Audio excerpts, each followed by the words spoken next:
Salut Wayne, Wayne Danza de ton nom d'artiste. Affirmatif. Comment tu te présentes? Qu'est-ce que tu fais? Illustrateur, je travaille sur du photoréalisme et mon outil de prédilection, stylo bic. Toute couleur?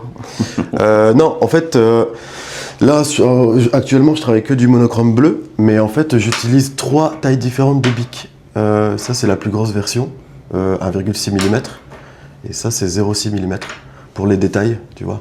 Ça, c'est pour les aplats homogènes, profonds, donc une mine un peu plus épaisse. Et là, pour les détails, à savoir les ombrages, j'utilise le bic le plus fin de leur gamme.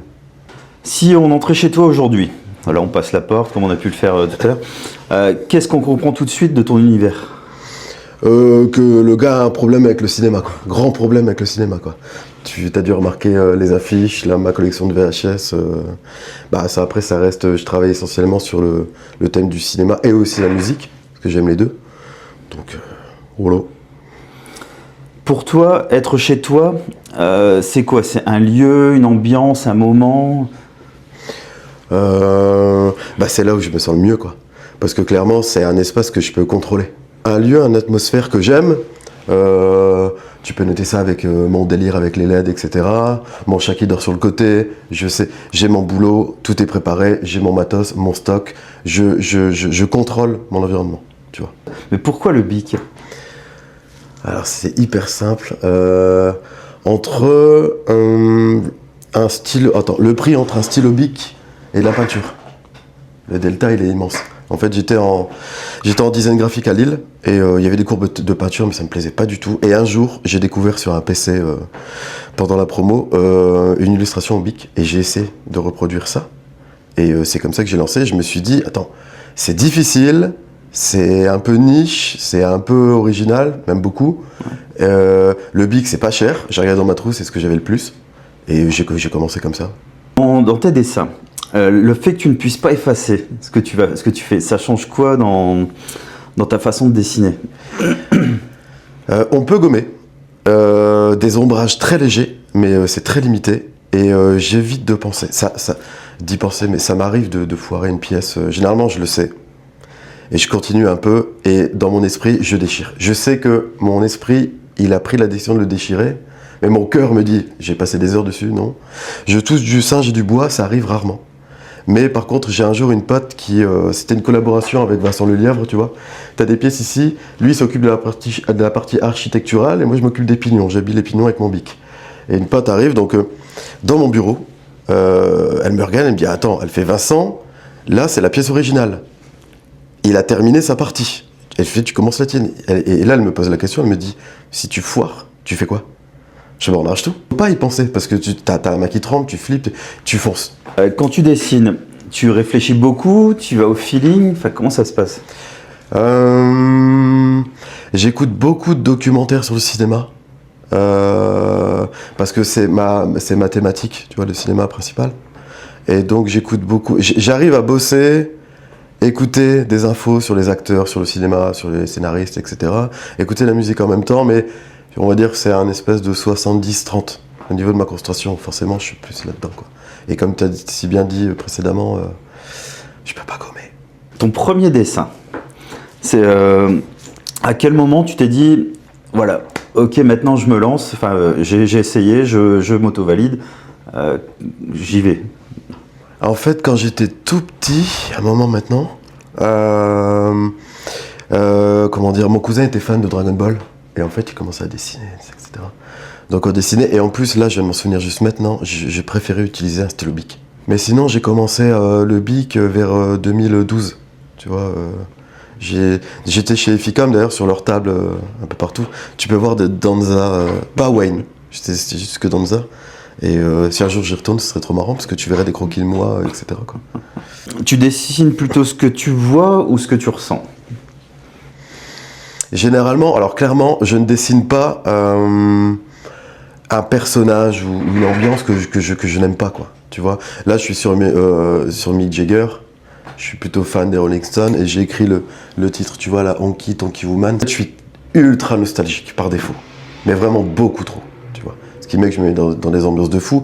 Et en fait, ce qui caractérise mon travail, c'est de la pure nostalgie, quoi. Parce que si tu regardes un peu ce que je fais, t'as les 3/4 de ce que je dessine que des gens morts. C'est vrai, Ouais. mais on m'a fait la remarque.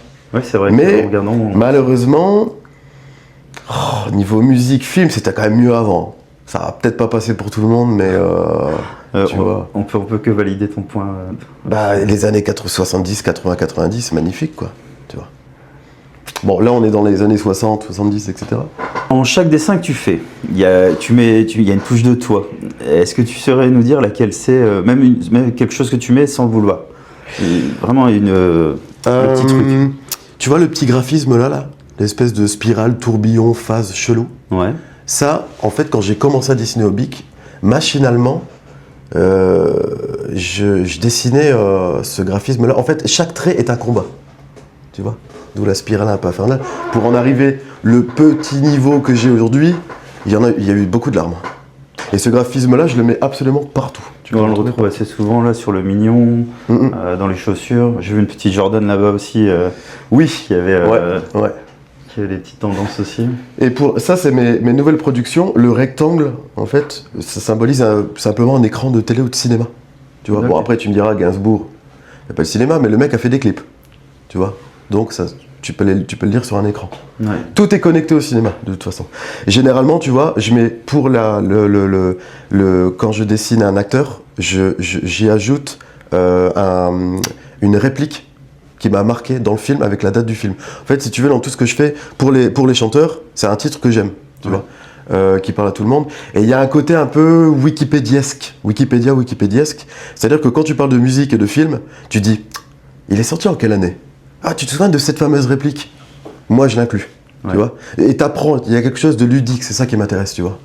Ouais, on voit que le Joker, là, il y a sa réplique, et puis le 1989. T'es mort et c'est chouette. Là, je t'ai fait une super belle phrase, là. Je suis très fier de ma phrase, de ma longue phrase. Non, mais je m'écoute, tu vois. Donc, bref. T'as un métier qui est pas facile, t'as subi des critiques et des choses qui t'ont motivé. Mais est-ce que du coup, t'as déjà eu envie d'arrêter? Et si oui, qu'est-ce qui t'a fait continuer? Je vais parler avec mon collègue Vincent avec qui je collabore. On s'appelle tous les jours, depuis qu'on a collaboré il y a quelques années. Ce sont les plus gros artistes de Lille. Ça fonctionne très bien, mais il bosse énormément, tu vois. Il n'y a pas de mystère. Et souvent, il me dit, j'en ai marre. Et moi, et on se le dit sans déconner, hein, 2 ou 3 fois par mois. Ah, des fois, tu fais des choses, tu crois que ça va marcher, ça marche pas. C'est normal, ça fait partie du jeu. Parfois, t'es pas sur un truc, ça marche. Après, des fois, tu peux avoir des clients aussi un peu compliqués. Tu vois, non, mais parfois c'est difficile, parfois je sais pas, parfois t'es triste. Donc moi je sais que quand je vais mal, j'ai du mal à bosser. Ça se ressent dans tes dessins quand t'es triste? Ouais, en fait je suis pas dedans, je suis pas... Et puis même quand je suis pas ouf, tu vois, je dessine des trucs vraiment badants, tu vois. Mais ça va un peu cliché, mais bon c'est ça. Mais surtout, et le pourquoi je n'arrête pas, parce que du coup j'ai pas répondu à la question, franchement je sais pas. Ah si, je peux... Si, je sais, parce que le fait de faire ça, j'ai l'impression de servir à quelque chose. J'ai généralement des bonnes critiques, tu vois. Je peux en avoir des mauvaises que je peux écouter, mais il faut qu'elles soient constructives. Après, on fait attention aussi pour que ça dure. On met un bon vernis mat par-dessus. Tous les cadres que tu peux voir, tout est fermé hermétiquement, tu vois. C'est important pour conserver. Bon, après, une pièce, surtout au bic, les clients le savent. Quand tu achètes de l'art, généralement, je leur dis, mais il faut pas la mettre tu le mets pas au soleil. Ouais, tu vois, ça jaunit.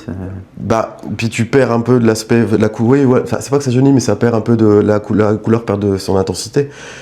Quand tu achètes de l'art, tu mets à un certain prix. Non, tu les mets pas au soleil. De toute façon, les gens savent. Prochaine expo, c'est quand? Alors la prochaine, c'est Solid Art Paris. Donc ça c'est cool. Et ce qui est bien, c'est que tu vends à des gens qui te connaissent pas. Tu vois. Ça c'est intéressant. Parce que le but c'est de te développer ailleurs. Là je sais que dans le monde, il y a quelques pièces à moi un peu loin d'ici, dans des pays étrangers un peu loin. Mais parfois quand je passe par des galeries, je suis pas au courant. On m'appelle, c'est vendu. Magnifique. Tu vois. Du coup, mais je ne sais même pas qui, quoi, comment. Tu vois, j'ai une galerie à Lille. Mais là, c'est plus une galerie virtuelle. J'ai une galerie en Corse aussi, tu vois. Et parfois, elle m'appelle, elle me dit, écoute, ça, c'est vendu. Et je reçois un DM ou un message. Bonjour Wayne, nous sommes les acquéreurs de cette pièce. En gros, des personnes qui ne connaissaient pas, on trouve. Bah, s'ils l'achetaient, c'est qu'ils apprécient le travail. Ça lui plaît, ouais. Et je pose la question, vous êtes de où? Celle-là, c'était du sud-ouest de la France. Ou j'ai déjà eu au Maroc. On a fait des expos aussi à l'époque à Strasbourg. Donc j'ai une pièce qui est partie en Allemagne. Je crois qu'il y en a une en Australie. Mais je trouve ça trop cool, quoi. Je ne voyage pas, mes pièces, oui. Mais ça me dérange pas, parce que c'est une partie de moi, Ouais. tu vois. Par exemple, je sais pas, on n'est pas arrivé sur cette question, tu m'as pas demandé le temps, mais je pense qu'on va y arriver. Bah vas-y. Ouais, non, je fais les transitions, j'ai mon petit micro. Et, une pièce comme ça, parce que je chope les photos, je fais des montages sur Photoshop, je mets mon petit écran derrière, tu vois, mes petites phases. Je fais je fais mon croquis au crayon de bois, tu vois. D'ailleurs, outil indispensable pour gommer le crayon de bois. Je crois que c'était le blaireau de mon. Moi j'allais dire, oui, c'est un blaireau pour la barbe. De mon grand-père ou j'ai récupéré chez mes parents. Et ça, c'est parfait. Parce que quand tu retires les petits trucs de gomme, généralement, quand tu utilises ta main, surtout avec le bic, je suis gaucher, bim, avec ça, c'est nickel. Mais là, c'est une grosse journée de travail quand même dessus. Après, sur les formats A3, ça dépend de la complexité de la photo, ça peut être 3 ou voire 4 jours. Si ton stylo parlait, il dirait quoi? Vide-moi. Tu vois. Non, boss, fais mieux. Mon objectif, je suis jamais satisfait de ce que je fais. Tu vois. C'est pour ça, t'as noté que t'as vu mes pièces où elles sont. Elles sont hors stock, cachées. Je vais pas les voir. Je vois que les défauts. Ça me saoule. Tu vois. Forcément, quand c'est ton taf, tu vois les trucs que d'autres vont pas voir. Ouais. Dans tous les domaines possibles, inimaginables sur la planète, quoi. Bon, Wayne, Danza, je te remercie pour l'accueil. C'était cool pour nous. Bah pour moi aussi, c'était trop bien. Et puis on te retrouve sur les réseaux, sur du Facebook. Facebook, Insta, LinkedIn, même Wayne Danza, Google, sans forcément. Je suis plutôt bien référencé, tu vois. Donc, bon bah merci encore. Yes. Et puis on se voit très bientôt en off. Tiens, dans ta gueule. Ouais.